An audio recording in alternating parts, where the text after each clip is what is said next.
et messieurs les ambassadeurs, mesdames et messieurs les représentants des institutions du Royaume de Belgique, mesdames et messieurs les diplomates, chers compatriotes, amis du Rwanda, distingués invités à vos titres et qualités, bonsoir. Permettez-moi, avant tout, au nom du gouvernement du Rwanda, de vous remercier chaleureusement pour votre présence en nombre et en qualité pour célébrer cette journée nationale de la libération du Rwanda. Nous sommes réunis aujourd'hui pour le 21e anniversaire de la libération du Rwanda, un jour qui revêt une importance considérable dans l'histoire de notre pays. C'est l'occasion de nous pencher sur le chemin parcouru au cours de ces presque 30 décennies en tant que peuple et d'honorer la résilience, l'unité, la force et l'esprit du peuple rwandais. Je voudrais rappeler qu'aujourd'hui, nous marquons aussi le 61e anniversaire de l'indépendance du Rwanda qui a été obtenu le 1er juillet 1962. Les festivités ayant été combinées pour des modalités pratiques. Le 4 juillet 1994, notre pays sortait des ténèbres du génocide perpétré contre les Tutsis.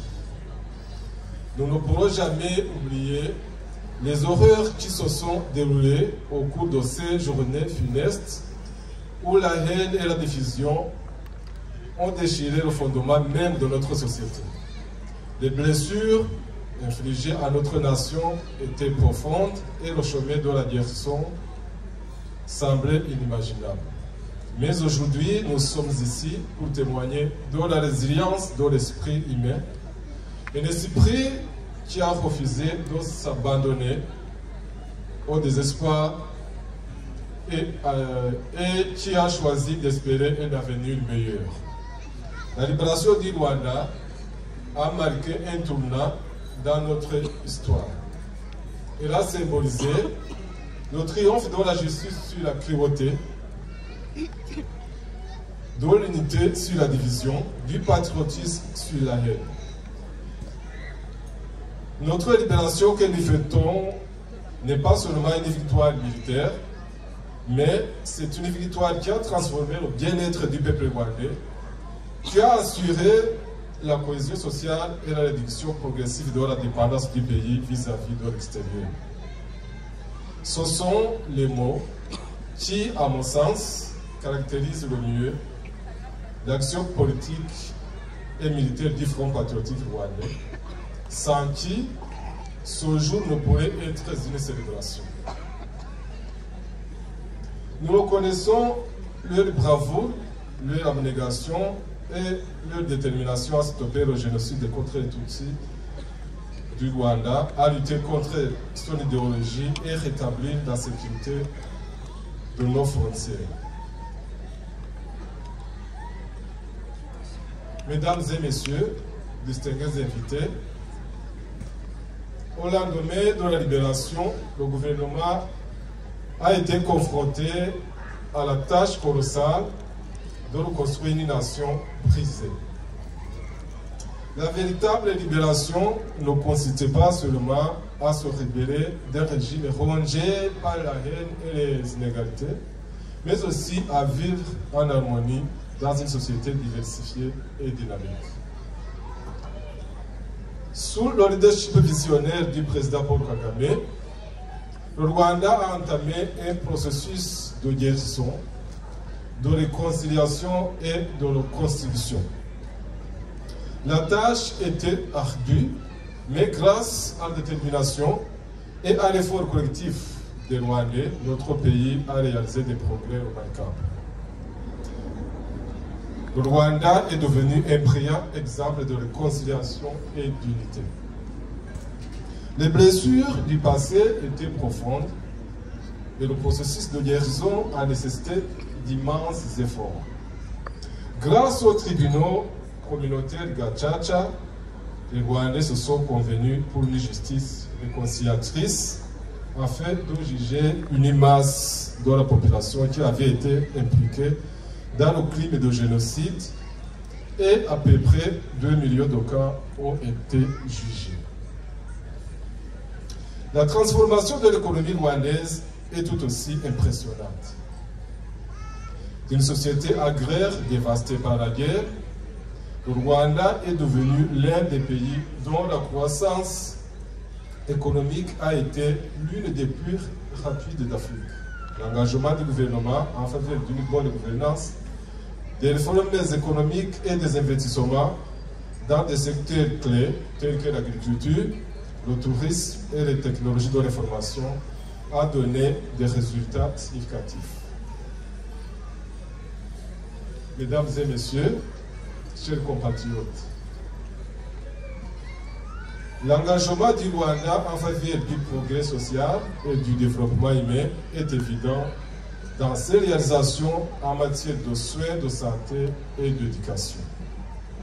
Le gouvernement a donné la priorité à l'accès à des soins de santé de qualité pour tous ses citoyens, ce qui a entraîné la réduction du taux de mortalité infantile, l'amélioration significative de l'espérance de vie et du bien-être de la population.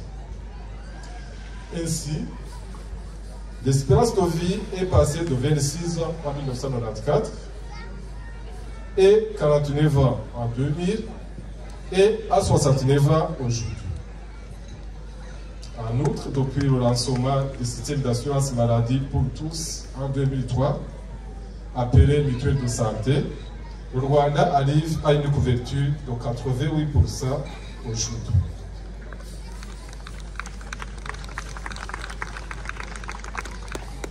De même, le système éducatif rwandais a fait d'une priorité l'éducation pour tous, avec une augmentation des taux de scolarisation et un meilleur accès à une éducation de qualité. Avec 98% de taux net de scolarisation à l'école primaire, le Rwanda est parmi les pays africains ayant le taux de scolarisation le plus élevé.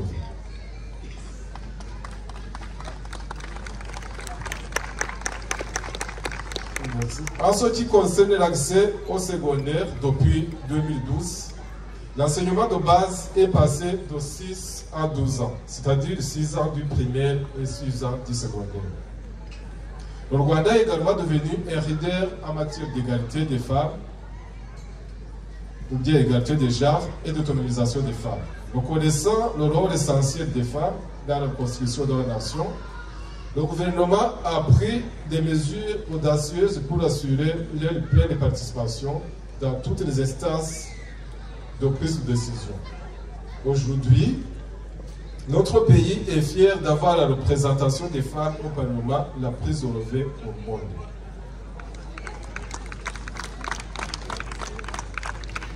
Pour toutes ces réalisations, le gouvernement rwandais reconnaît une grande contribution de la diaspora, en l'occurrence la communauté rwandaise vivant en Belgique et au Luxembourg, à laquelle nous disons merci.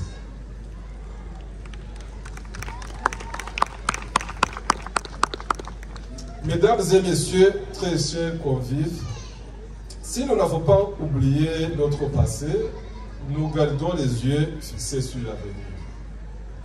La vision du gouvernement rwandais pour 2035 et 2050 contient des indicateurs de transformation du pays pour les années à venir. D'une part, la vision 2035 vise à attirer des investisseurs,